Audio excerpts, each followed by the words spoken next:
This is Mackenzie German, and this is my flexibility assessments video.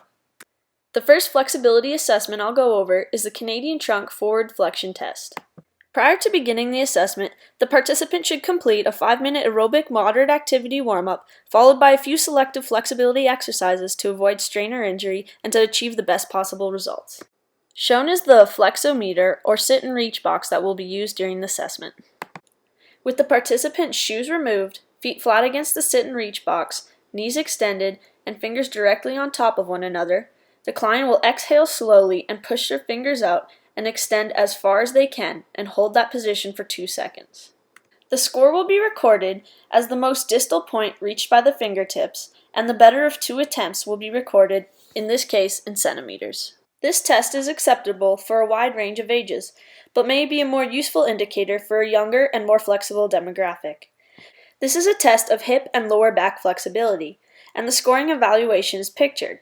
For my 21-year-old male client who scored 33 centimeters, he would be classified as good according to ACSM. For the YMCA sit and reach test, a yardstick is placed on the floor and tape is placed parallel to the stick at the stick's 15-inch mark. The participant will sit with legs on either side of the stick and feet, without shoes on, parallel to the tape.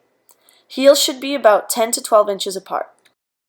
The participant will, with knees extended, heels flat against the floor, and fingers directly over one another, exhale and slowly reach as far as they can and touch the yardstick, holding that position for 2 seconds.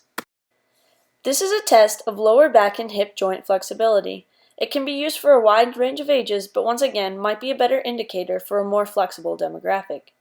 This test, as well as the Canadian sit and reach test, may need to be modified for selective populations, such as those who are young, older, or pregnant.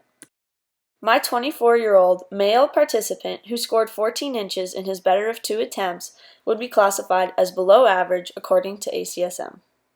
For the straight leg raise test, a goniometer is used to measure joint range of motion. In this test, hip extensor flexibility. Goniometer has 2 arms, and one is fixed on the proximal body segment and one that moves with the distal body segment. The participant will lay supine on the floor with the lower back in full contact of the floor.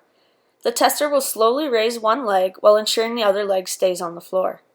Angle of flexion will be taken using the goniometer. This will be done twice to both the right and the left legs.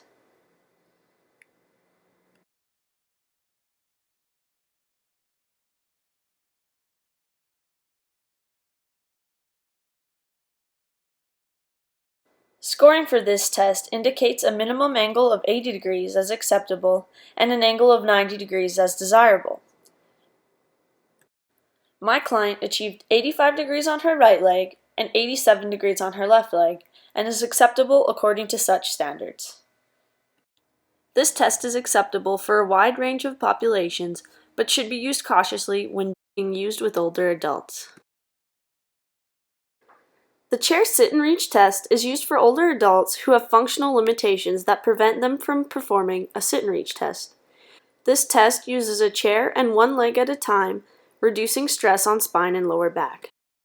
Chair sit and reach test requires a chair that is 17 inches in height and half a yardstick ruler.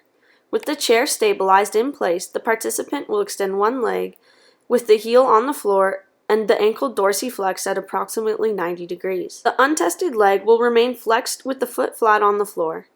With the tested leg extended as straight as possible, the participant will overlap their hands and fingers and slowly exhale and reach forward, bending at the hip joint, while keeping their back as straight as possible and their head up. The client will reach as far as possible forward, trying to touch their big toe, and hold this position for 2 seconds. Scoring for this test is done by considering the middle of the big toe 0. The distance either short of the big toe, which would be a negative score, or positive of the big toe, which would be a positive score, is recorded. The best score of the 2 trials to the nearest half inch is recorded for each of the 2 legs.